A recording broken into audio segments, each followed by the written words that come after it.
She was left behind. On a frozen world light-years from Earth, one alien girl waited, alone, unwanted, forgotten. When the human soldier found her, she didn't cry, she whispered. "I'll warm your bed, human, just don't leave me." What could he do? She wasn't just another survivor, she was the last of her kind, and she had chosen him. The sky above was gray, no stars, no sun, just an endless shroud of cold and ash that stretched over the desolate world. Sergeant Marcus Kane blinked through the cracked visor of his helmet, breath fogging the inside. His dropship, the Eagle's Claw, lay broken and half-buried in the snow behind him, smoke curling up like a wounded beast's final breath. No signal. No backup. Just static. He checked his gear, rifle low on charge, rations for 2 days, body temp slowly dropping. Kane had survived worse. The Human Expansion Corps trained soldiers like him to endure, adapt, overcome. But this wasn't just another battlefield. This was Pharaoh's 9, a failed colony and diplomatic disaster. The last known outpost of the Leary species. Official reports called them extinct. Until now, Kane believed them. His boots crunched through the ice. Scattered structures dotted the horizon, slender towers bent by time and frost. Most were silent tombs, empty save for shattered furniture and alien glyphs half-buried beneath the snow. But one, a dome-shaped structure with flickering blue lights near its entrance, still pulsed faintly. Kane approached, rifle raised, senses sharp. The door groaned open with mechanical protest, stale warmth brushing his cheeks. Inside, everything was quiet, too quiet. The architecture was smooth and organic, all curves and soft lights. It felt lived in. A hum vibrated in the walls, weak but steady. Emergency power? Kane swept the room, no threats. Just ancient equipment, sleeping consoles, and tangled blankets piled on a central platform. Then it moved. A small shape shifted under the covers. Kane froze. Slowly, carefully, he stepped closer. She peeked out, skin pale violet, eyes glowing faintly like twin suns caught beneath ice. Her hair fell in silver strands, matted from time and cold. Thin, fragile arms held the blanket tighter. Leary. His heart thudded. They were supposed to be gone, wiped out in the last cycle's collapse. But this one, she was alive. She flinched as he approached, eyes wide. Kane lowered his rifle immediately and pulled off his helmet. Warm breath flooded his face. "I'm not here to hurt you," he said, voice calm. "Do you understand me?" She blinked. Then, barely audible, she spoke. "Yes." Her voice was a whisper of wind over glass. Kane knelt. "Are you injured?" She shook her head slowly. Her eyes never left his face, as if trying to determine if he were real, or just another ghost in the cold. "How long have you been here?" he asked. She didn't answer. Instead, her fingers clutched the blanket tighter, her gaze shifting to the flickering console. The power wouldn't last. Kane looked around. The structure was barely holding together. Air filtration was failing. Heat wouldn't last the night. "We need to go," he said. "I've got a shelter kit and emergency supplies." "No," she whispered. "You'll freeze if you stay here." She stared at him, eyes searching his. "You'll leave." Kane blinked. "What?" Her voice trembled now, barely holding together. "You, humans left before. You promised to help, then left us. We trusted you." "I trusted." She trailed off. Kane didn't speak. He couldn't. The weight of old wars, broken promises, and decisions made far above his rank fell like chains around his shoulders. She whispered again. "I'll warm your bed, human, just don't leave me." He swallowed hard. She wasn't offering her body, not in the way the words might sound. He saw it in her eyes. This was desperation, not seduction. Loneliness. A plea from someone who had lost everything. Kane stood. "You won't have to warm my bed. Just stay alive." She blinked. He pulled his shelter pod from his pack, a compact dome that unfolded with a hiss of air and heat. He activated the warming gel in his jacket and draped it over her shoulders. She gasped at the sudden warmth. "Name's Kane," he said. "Sergeant. Human Expansion Corps." She hesitated. "Lyra." He nodded. "Lyra." "I'm getting you out of here." The wind howled outside as the shelter sealed shut, its heat coils humming to life. Kane checked the atmospheric readings, stable for now. He set the pod's AI to perimeter scan mode. Lyra sat across from him, still wrapped in his jacket. She stared at him like he was a myth come to life. "Why did you come here?" she asked softly. "Crash landed," Kane replied. Was headed for the relay station on Helios Edge. Got shot down by something. Defense grid, she said. He raised an eyebrow. Still active. Protects the last few structures. Then how did I survive landing? She looked away. I turned it off when I heard your ship. Kane stared at her. You saw me coming? You disabled the defense grid. She nodded. Hoped. Maybe you'd come inside. Maybe you wouldn't leave. Kane leaned back, processing. You're the last. Lyra nodded once. Kane exhaled slowly. This wasn't just a survivor. This was history, living, breathing history. We tried to help your people, he said quietly. I know it doesn't matter now, but not all of us wanted the war. I know, she replied. I was there. I was an envoy when the treaty failed. She touched a small crystal hanging around her neck. It glowed faintly. Kane's eyes narrowed. Is that? She nodded. MEM record. Holds images, voices, of my family. My people. He didn't know what to say. The silence stretched between them until the shelter's heater clicked louder, adjusting. Lyra curled into herself. You'll leave when your beacon gets picked up. Kane sighed. Probably. She nodded. I understand. But her eyes told a different story. You don't trust humans, he said. I trusted one once. What happened? She looked away. He left. Kane felt the weight behind those words. This wasn't about war or politics anymore. It was about abandonment. About being forgotten. About needing someone, anyone, to stay. Lyra, he said gently, I'm not him. She didn't respond. That night, she slept in the corner, curled beneath the thermal sheets. Kane stayed awake, rifle resting against his knee, eyes fixed on the soft rhythm of her breath. Something about her, this last remnant of a lost people, stirred something in him. Not desire. Not yet. Just responsibility. And something deeper. Hope. Day 2. They scavenged the ruins together. Lyra showed him a hidden cellar beneath one of the towers, where old rations and power cells remained. Most were degraded, but not all. You really weren't planning to leave, he said. She didn't answer. Her silence said enough. Back in the shelter, Kane rewired one of the power cells to boost the heater. Lyra sat close now, less guarded. She asked questions, curious about Earth, about music, about dogs. He laughed. You've never seen a dog?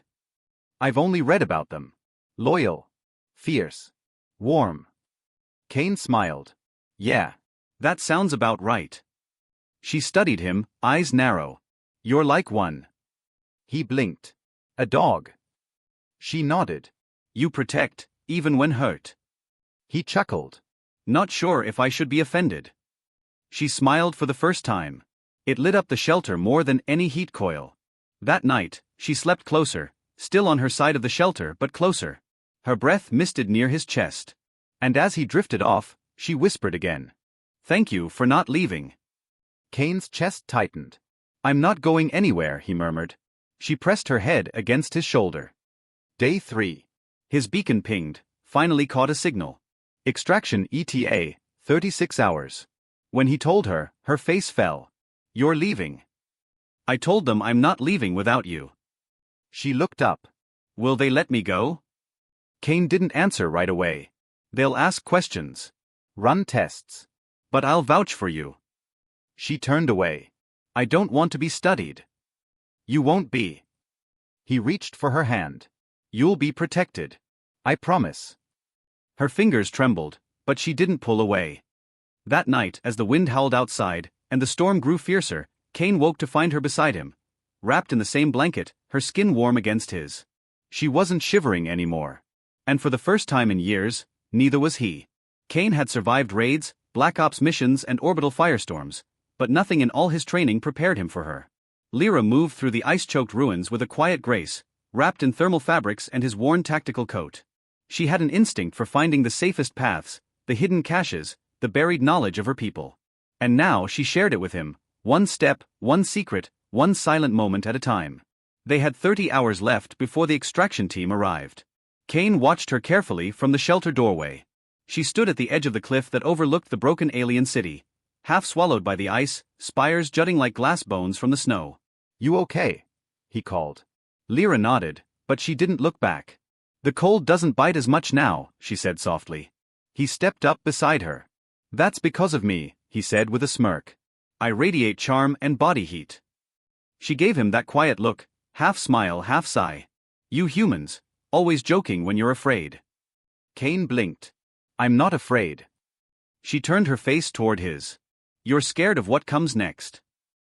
They spent the afternoon breaking down what was left of a Leary data pillar, ancient tech filled with encrypted records. Lyra handled the interface with reverent hands. Kane mostly kept watch, swapping out power cells and marking time. Why does this matter? He asked. These are memories, she said. My people's last voice. If they take me, maybe I'll forget. Kane narrowed his eyes. No one's taking you. She glanced up. Not even your commanders? He hesitated. I won't let them. She stared at him for a long moment. You believe that, she said. But they're bigger than you. Then I'll be bigger. Her gaze softened. You sound like the old stories. He shrugged. Maybe I'll write us a new one. That night, she sat closer. The shelter was warm, but she still curled up against him like she needed his heartbeat to anchor her. What was Earth like? She asked. Crowded. Loud. Messy. But beautiful? He nodded. In pieces. But yeah. Oceans. Forests. Cities that shine at night. She closed her eyes. We had oceans once. Kane looked at her. I want you to see Earth. She smiled, small, almost sad. Not as a prisoner. Not as a guest. As someone who belongs. Her head tilted against his shoulder. With you. He didn't answer. He didn't need to. Hour 26. They heard the boom before they saw the fire. Kane's pulse surged.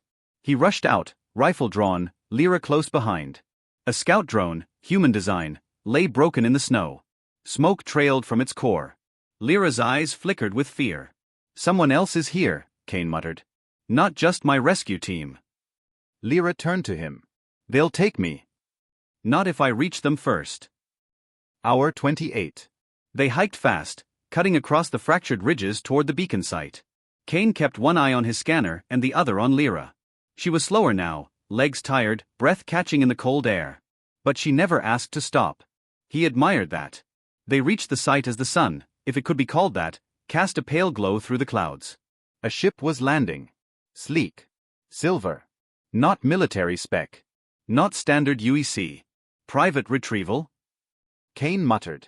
He tapped into the comms channel. This is Sergeant Kane. I'm on site with a survivor.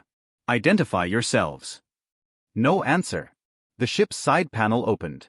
2 men stepped out, dark uniforms, rifles slung, helmets reflective. Kane stepped in front of Lyra. I said, identify yourselves.